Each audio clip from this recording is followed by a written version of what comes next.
오늘도 하나님의 크신 은총이 여러분과 함께 하시기를 주님의 이름으로 축원합니다. 오늘 본문의 말씀은 히스기야의 아들 므낫세 왕에 관한 기사입니다. 그런데 오늘 2절의 말씀을 보면 알 수 있듯이 므낫세는 그 아버지 히스기야와 달리 여호와 앞에서 악을 행했던 자였다, 이렇게 성경이 기록하고 있습니다. 그것도 그에 대한 대부분의 기사가 그가 얼마나 하나님을 향해서 가증한 일을 행한 사람이었는지 그것을 다 기록할 만큼 이스라엘을 아주 패역하게 만든 장본인이었다, 그렇게 이야기하고 있습니다.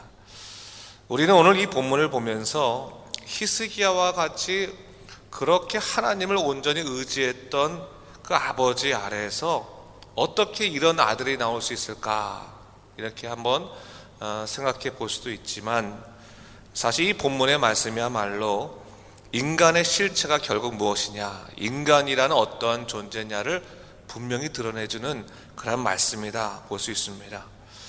인간은 원죄 이후에 그 본성이 타락했기 때문에 하나님에게 이끌림을 받지 않는 이상 언제나 하나님께 등 돌릴 수 있는 그러한 어떻게 보면 완악한 존재입니다.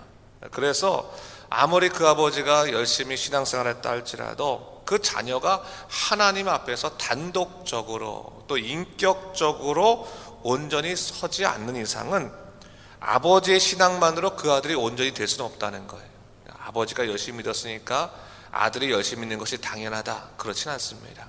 물론 아버지의 믿음에 따라 그 아들이 하나님과 인격적으로 온전히 만나면 인생이 바뀌는 거지만, 아버지와 상관없이 자기의 신앙은 하나님과 개인적인 문제라는 것을 우리가 분명히 다시 한번 깨닫게 되는 것이죠.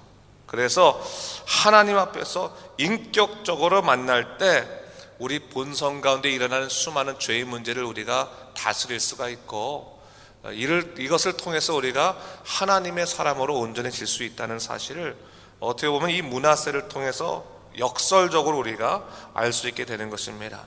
그렇다면 하나님 앞에서 온전한 신앙으로 선다고 하는 것이 과연 뭘까? 어떠한 것이 우리의 삶 가운데서 하나님 앞에서 온전히 서도록 우리를 만들어주는가? 이 본문의 말씀을 9절의 말씀을 통해서 우리가 그 실마리를 얻을 수가 있는데, 우리 9절 말씀을 같이 한번 읽어보도록 하겠습니다. 9절 말씀입니다. 이 백성이 듣지 아니하였고 므낫세의 깸을 받고 악을 행한 것이 여호와께서 이스라엘 자손 앞에서 멸하신 여러 민족보다 더 심하였더라.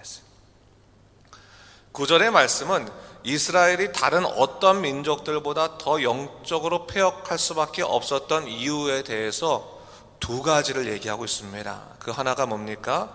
그들이 듣지 않았다, 듣지 않았기 때문이다, 첫 번째고, 두 번째 뭡니까? 백성이 므낫세의 꾀임을 받았다, 그렇게 설명하고 있습니다. 하나님의 말씀을 듣지 않는 사람들은 영적으로 패역해질 수밖에 없습니다. 히브리서 4장 12절 말씀에 하나님의 말씀은 살아있고 활력이 있어 좌우의 날선 어떠한 검보다 예리하여 혼과 영과 및 관절과 골수를 찔러 쪼개기까지 하며 또 마음의 생각과 뜻을 판단하나니, 이렇게 얘기하고 있습니다. 하나님의 말씀은 검이다 얘기한 거예요. 검이다, 살아있는 날선 검이다, 날이 서 있는 검이다. 그래서 그 말씀을 들으면 마음에 잘못된 생각들이나 뜻들이 떨어져 나갈 수밖에 없다. 떨어져 나갈 때는 아프겠죠. 근데 그 떨어져 나간 그 자리에 영적으로 새살이 솟아오르는 것입니다. 이스라엘 백성들은 마땅히 들어야 될 하나님의 말씀을 듣지 않았다라고 하는 것입니다. 이는 말씀을 듣기에, 말씀을 따라가기에 너무나 힘이 들고 불편하고 아프고 쓰고 그러기 때문에 하나님의 말씀 듣기가 어려웠다. 누구의 말을 더 듣기 편합니까? 세상의 말, 우상의 말. 그 말은 너무나 달고 또 편하고 또 가볍기 때문에 이 세상을 더 따라갔다, 세상 이야기에 더 귀를 기울였다라고 하는 것입니다. 여러분, 오늘 므낫세가 하나님의 말씀을 듣지 아니하고 이스라엘 백성들이 하나님의 언약을 듣지 아니하는 것은, 이 듣지 아니하였다고 하는 것은 사실 두 가지의 태도를 배경으로 하고 있는 거죠. 바탕으로 하고 있는 거죠. 어느 때 우리가 듣지 않습니까? 첫 번째로는 거부감이 있을 때 듣지 않는 거죠. 거부감으로 듣지 않는다. 거역하기 위해서 일부러 귀를 막는 것. 어떻게 보면 이 므낫세는 마음에 거역심이 생긴 것 같아요. 하나님에 대한 거역하는 마음이 드는 것 같습니다. 그래서 하나님을 향하여 강한 도전을 하고 있는 것을 볼 수 있습니다. 그래서 어떻게 합니까? 하나님을 향한 거부감으로 바알 제단을 여호와의 성전에 쌓아요. 그리고 하늘의 일월 성신의 제단들을 여호와의 성전의 두 마당에 쌓았습니다. 얼마나 이 패역한 행위입니까? 하나님을 향한 악한 마음으로 주님께 도전하는 행위가 이 므낫세에게 있었던 것이죠. 우리가 이 므낫세의 악행을 보면서 이 므낫세가 어떻게 이럴 수가 있을까? 히스기야가 그토록 하나님을 섬기며 하나님을 위해서 한 그 모든 기억을 한꺼번에 무너뜨릴 수 있을까 생각하지만, 여러분 우리가 이런 부분을 보면서 나는 아니다 라고 하기 쉽지만, 이 듣지 않는 경우가 여러분 거역의 마음이 아니더라도 한 가지가 더 있습니다. 그러니까 어떻게 보면 므낫세와 좀 다르지만 우리도 충분히 듣지 않을 수 있는 이유가 또 하나 있는데, 그것이 뭐냐면 게으름과 나태함으로 듣지 아니하는 것, 그것도 거역감으로 듣지 않는 것 못지않다고 하는 것입니다. 여러분, 우리를 하나님의 사람으로 서지 못하게 하는 영적인 대적으로 게으름과 나태가 있습니다. 영적 거역만큼 치명적인 것입니다. 내가 할 일이 너무 많아서, 너무 분주해서, 너무 여러 가지 일로 몸이 피곤해서 하나님의 말씀을 멀리하는 것을 당연시 여기게 된다면, 그래서 하나님의 음성을 듣는 일에 게을리하게 된다면 우리는 어느덧 하나님의 말씀과는 멀어진 사람이 될 수밖에 없다는 거예요. 여러분, 새벽에 나와서 이렇게 일찍 나와서 오늘 말씀을 듣고 또 기도하는 것, 몸이 편하지 않잖아요. 피곤합니다. 더 자고 하루 일하면 더 좋습니다. 그러나 힘든 몸에도 불구하고 말씀을 듣기 위해서 찾아와서 하나님 말씀 듣고 그것을 적용하려고 그 마음속에 품고 했을 때 우리 하나님의 사람으로 되어져 가는 거예요. 이게 영적인 훈련입니다. 영적인 훈련. 오늘 믿는 자로서 우리가 마땅히 해야 될 일, 당연히 해야 될 일이 무엇이겠습니까? 육신의 어려움을 이기고 나서라도 하나님의 말씀으로 자신을 무장하려고 하는 것이 믿는 자로서 당연한 삶인 거예요. 그게 군사된 자로서의 모습입니다. 훈련을 하는 것이고 또 영적인 습관을 들이는 것입니다. 오늘 우리 믿는 자들의 싸움은 어쩌면 이 거역의 마음의 싸움, 그거보다 더 무엇과 싸워야 되냐면 나태하고 게으른 우리의 영적 심령을 가지고 싸워야 되는 거예요.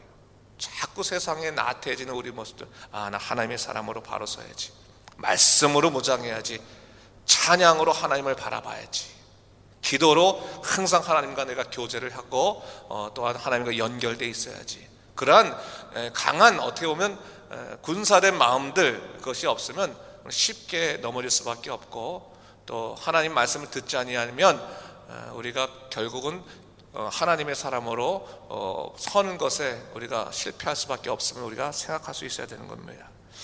자, 또 하나, 그리고 우리가 이스라엘 백성들이 패역할 수밖에 없었던 이유에 관해 성경이 뭐라고 말하고 있습니까? 그들이 므낫세의 게임에 넘어갔다, 그렇게 말하고 있습니다.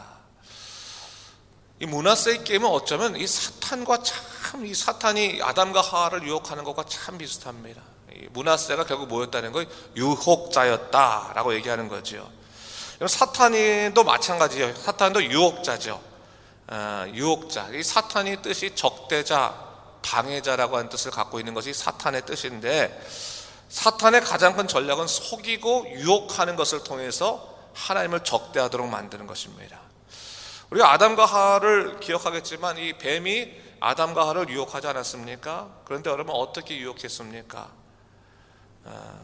이 아담과 하와에게 나타나서 참으로 너희에게 하나님께서 동산 모든 나무의 열매를 먹지 말라 하더냐, 그러면서 하나님의 말씀을 갖고 흔드는 거예요. 하나님의 말씀을 갖고, 다른 것 갖고 흔드는 게 아니라 하나님이 참으로, 그 말은 뭡니까? 너희가 그 마음속에 하나님의 말씀 품고 있는데 정말 너희가 말하는 그것이 하나님이 말씀하신 거냐 하면서 말씀을 왜곡하도록 만드는 것이 이 사단의 유혹이었다라고 하는 것이죠.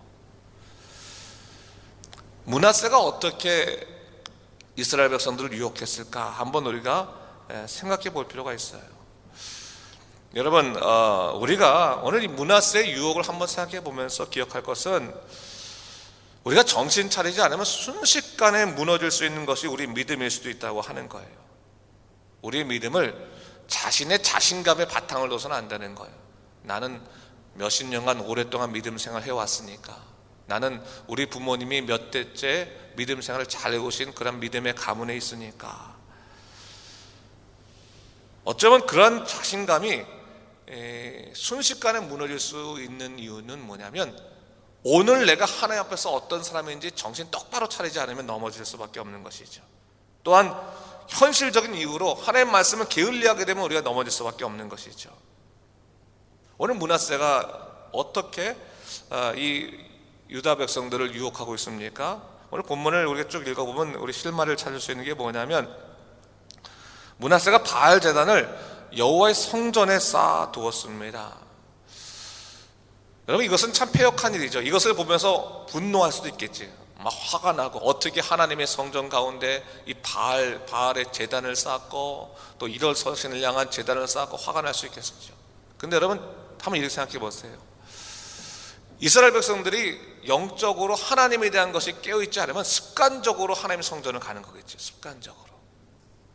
그냥 습관적으로 아무 생각 없이 그냥 성전에 들어갔는데, 그 성전에 딱 길목에 뭐가 있는 거예요? 바알을 위한 신전이 아니라 그 제단이 있는 거죠. 일월 성신을 위한 제단이 있는 거죠. 거기서 그들은 하나님을 보는 게 아니라 자연스럽게 바알 제단을 보게 되고, 바알 제단을 섬기게 되고, 조금씩 무너져 내려가는 것이죠. 나는 저렇게 바알 제단에 절하지 않겠다라고 해도 어느 순간에 넘어가는 거죠. 누구나 다 하는 거니까, 남들이 하니까, 왕이 했으니까, 나라가 하는 거니까 조금씩 넘어가면 그냥 넘어지는 겁니다. 말씀을 딱 기준 둬서 이것이 하나님 뜻이냐 아니냐 분별하고, 아니면 나는 하나님 뜻대로 살겠습니다라고 하는데, 이 사람의 생각으로 세운 이것들, 어떻게 보면 인본주의적인 생각들로 조금씩 넘어가는 거죠. 오늘날 이 세계에 인본주의적인 공격이 참 많습니다. 여러분, 제가 얼마 전에 설교 한 번 했지만, 여러분, 우리가 알고 있는 지금 미국에서 통과된 그런 이 동성애 결혼법이 이제 통과되고, 동성 결혼법이 통과되고 난 다음에, 그 다음에 다른 사람들이 계속 우리도 통과시켜 달라고 하면서 법적으로 이렇게 다 하나씩 올리고 있는 것들 보면 우린 기가 찬 거예요. 지금 기가 차. 야, 어떻게 우리 사회에 이런 일이 있을 수 있느냐라고 하지만, 여러분 가만히 두고 보십시오. 사람들이 어느덧 그것을 당연한 것으로 여기고 나중에는 아무렇지도 않게 생각할 거예요. 아무렇지도 않게. 왜? 그냥 그것이 나라에서 하는 일이니까, 많은 사람들이 인정하니까, 그것과 싸우기 싫으니까 그냥 조금씩 인정하다 보면 그냥 어느 순간 나중에 그것이 죄인지 아닌지도 잊어버리는 때가 올 거란 말이죠. 그것들을 분별할 수 있는 것은 뭐냐면 사회적인 흐름이 아니에요. 말씀입니다. 말씀. 하나님의 말씀이 이 현상을 어떻게 가리키고 있느냐를 보고, 그것들에 대해서 이것이 죄다 아니다, 이 문제를 우리가 분별할 수 있어야 되는 것이지, 세상적인 시류로서 지금은 여러 명이 반대하니까 나도 반대해야지 라고 하다가 나중에 사람들이 찬성하니까 나도 찬성해야지라고 마음이 바뀔 수 있는 겁니다. 오늘 어떻게 보면 므낫세의 게임이 그런 것 같은 거예요. 므낫세의 게임이라고 하는 것이 이스라엘 백성들을 처음에는 그들 반발감이 있을지 모르죠. 조금씩 바꿔가니까 나중에 나라 전체가 다 우상의 나라로 뒤바뀌어 버리고 마는 것이죠. 한마디로 뭐냐면 하나님을 향해서 눈을 떼도록 만드는 그런 인위적인 방법들이 유다를 결국 패역하게 만들었다라고 하는 것입니다. 오늘 우리도 마찬가지입니다. 단순하게 인본주의적인 어떤 지금 현상들뿐만 아니라 우리 삶 가운데 우리가 하나님으로 나아가는 길목에 있는 혹시 영적 방해물이 있는지를 봐야 되는 거예요. 영적 방해물. 우리 삶에 있는, 나로 하여금 하나님 죄송하지만 내가 하나님께 집중하지 못하는 충분한 이유가 있습니다. 충분한 이유가 어디 있겠습니까? 다 그것이 핑계죠. 그것을 어떻게 처리하고 이기는가가 우리 영적으로 승리하는 비결인 거지. 하나님 뜻이 아니다 하면 어떻게 해서든지 이것을 이기고 나가야 되는 거지. 걸림돌도 디딤돌로 만들 수 있는 것이 믿음입니다. 그것을 우리가 기억해야 되는 거예요. 자, 오늘 본문의 말씀을 다시 한번 생각해 보면서 이 므낫세의 꾀임, 마치 쥐처럼 조금씩 신앙을 갉아먹고 있다가 나중에 아무것도 없는 그런 빈털터리가 되기 전에 우리가 이 므낫세의 악행을 보면서 하나님으로부터 멀어진 영적인 유혹이 무엇인가를 한번 생각해보고 우리 삶에 있는 부분들을 다 생각해보고 하나님 뜻대로만 살게 하여 주시옵소서. 그래서 저는 그런 것 같아요. 교회가 모든 사람들이 다 신앙에 충만하진 않아요. 사실 믿음이 견고하진 않습니다. 교회라고 하는 현실적인 공동체가. 그런데 교회가 소망이 있는 건 뭐냐면요, 하나님의 사람으로 우뚝 서서 먼저 앞으로 걸어가는 사람이 있기 때문에 소망이 있는 거예요. 사실은 이게 구루터기 신앙이 있어요. 구루터기. 하나님께 다 심어놓은, 여러분들이 구루터기가 되셔야 되는 거예요. 말씀을 찾는 분들이 기도하고 하나님 뜻을 통해 살아가고 또한 그것을 증거하고 하면서 제가 이제 주일날 설교했지만 방주된 교회, 구원의 고백이 넘치는 이 교회가 돼야 되고, 우리가 방주로서의 교회의 역할을 잘 감당해야지 세상을 향해서 구조선의 역할도 감당할 수 있는 겁니다. 여러분들이 믿음 가운데 한 명 하면 다 바로 서십시오. 바로 서셔서 오늘도 여러분 주위에 있는 또 여러분 가족들 또 여러분들을 바라보는 모든 사람들에게 하나님의 살아계심을 증거할 수 있는 믿음의 사람들 되시기를 주님의 이름으로 축원합니다. 기도하겠습니다. 주 하나님 아버지 감사합니다. 오늘 이 아침에 우리가 다시 한번 이 므낫세를 바라보게 되면서 우리 믿음의 사람들이 어떻게 넘어질 수 있는지를 다시 한번 살펴봤습니다. 말씀을 듣지 아니하면 넘어집니다. 또한 세상의 유혹에 넘어가면 넘어집니다. 하나님, 우리가 항상 말씀을 듣고 그 말씀에 의해서 따라갈수록 인도하여 주시고 세상의 유혹 가운데서 하나님 말씀을 기준 삼아서 잘 분별해서 온전히 하나님 뜻대로 살아갈 수 있는 믿음의 사람이 될 수 있도록 인도하여 주시옵소서. 성령 충만하게 하여 주시고 오직 하나님의 뜻대로 살아가는 믿음의 사람이 될 수 있도록 인도하여 주시옵소서. 감사드리며 이 모든 말씀 우리 주 예수 그리스도 이름으로 기도드립니다. 아멘.